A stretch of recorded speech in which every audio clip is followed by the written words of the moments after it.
Still dealing with the aftermath of Ida. Now here's Nicholas, and our thoughts and prayers certainly with them. They've got a lot to handle. Most definitely. We've got crews, our colleagues, tracking conditions all across the area in the aftermath of this storm. Want to go up to our Amy Davis, who is live now for us in Spring. Amy, what are you seeing there?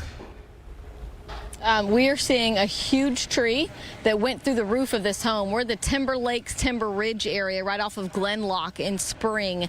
And this family was inside their home, heard some loud noises at about 4 this morning. I'm going to let Charlene McHenry tell you what happened at 4:30 in the morning. But look at the top of that tree.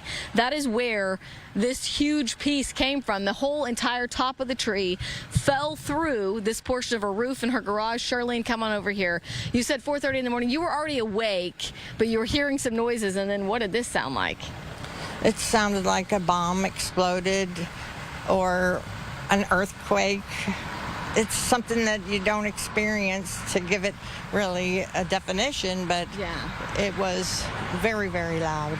So they still have power inside her home. Actually worried about that because the water started coming through some of the light fixtures in your kitchen. Can you walk us in and show us what it looks like in your dining room? Sure. And while she's walking us through, I'm just going to talk to you. So coming through the dining room here, but it is also major damage in her garage, just everywhere. She's trying to see if her cars were damaged out front. I mean, if you can imagine how loud this must have been. You can come right here, Charlene, and he's going to show us. This is her dining room. She does a lot of embroidery work, so a big embroidery machine here, but you tried to move all this stuff out as quickly as you can, and that's a dangerous situation.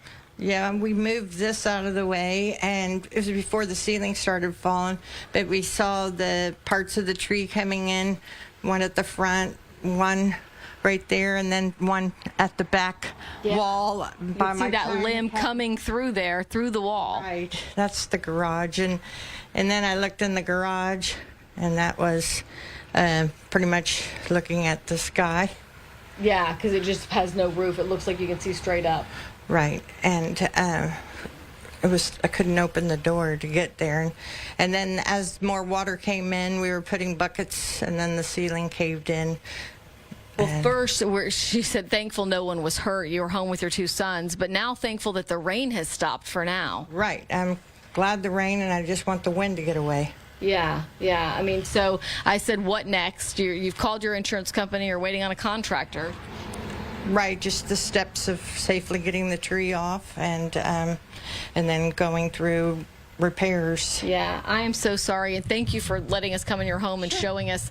Her birthday's tomorrow, and she said this is not a great birthday, No, but I'm going to be 65, so you live and learn. Yeah, well, I mean, this sort of took, I mean, I'm not sure what we learned from that, but I wish you all the best, and that we can get that off of there, and that the rain will stay away until then to minimize the damage. Thank you so much for talking with us. You're welcome. Thank you for coming. Yeah, thank you. Okay, so Timber Lakes, Timber Ridge area, obviously they had high winds to knock the top of the tree off of this huge pine and onto her home. Again, no one here was damaged. They still have electricity in this area, at least Charlene does.